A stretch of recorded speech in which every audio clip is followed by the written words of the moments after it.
মানে গ্যাসের সিন্ডিকেটের কারণে গ্যাসের দাম এত বেশি। আমি হচ্ছে বিকাল 4টা থেকে টাকা নিয়ে ঘুরতেছি, গ্যাস পাই না। পরে হচ্ছে 2450 টাকা দিয়ে একটা গ্যাসের বোতল আনছি, যার কারণে আজকে খাবারই ভালো মতো করতে পারি নাই।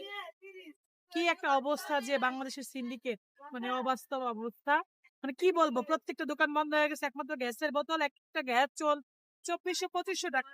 এখন আমরা যারা ফুটপাতে বিজনেস করি, এত দাম দিয়ে একটা গ্যাস আনলে 1 দিন বা 2 দিনে শেষ হয়ে যায়, তাহলে কিভাবে বিজনেস করবো আমরা? গ্যাসের দামটা বাড়ার কারণটা কি? এই যে বাংলাদেশের সিন্ডিকেট, ব্যবসায়ীদের হচ্ছে অবস্থার কারণে আজকে আমাদের মতো ফুটপাত ব্যবসায়ীরা ঝরে পড়ে যাবে।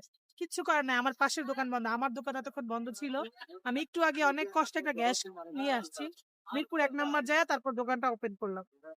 তাই হ্যাঁ, তাই এই বিষয় নিয়ে কিছু বলতে চান? আসলে এই বিষয় নিয়ে কি বলবো, আমরা বাংলাদেশে জন্ম নিচ্ছি, আমাদের হচ্ছে পোড়া কপাল। সিন্ডিকেটের কাছে আমরা প্রত্যেকবার হার মাইনা যাই, সিন্ডিকেট ব্যবসায়ীদের কাছে আমাদের কিছু করার থাকে না।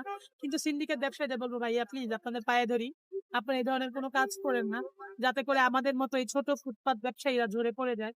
আমরা অনেক আশা নিয়ে, অনেক কষ্ট করে, অনেক বেশি পরিশ্রম করে একটু উঠে দাঁড়ানোর চেষ্টা করি। আর এর মধ্যে যদি আপনারা এই ধরনের কাজ করেন, আমাদের মতো ব্যবসায়ীদের কিছু করার থাকবে না, সবকিছু হলো। আজকে প্রায় আমার 10টা হাঁস গ্যাসের কারণে হচ্ছে টেস্ট হয় নাই, কারণ যেই মুহূর্তে জাল দেওয়া দরকার ছিল দিতে পারি নাই।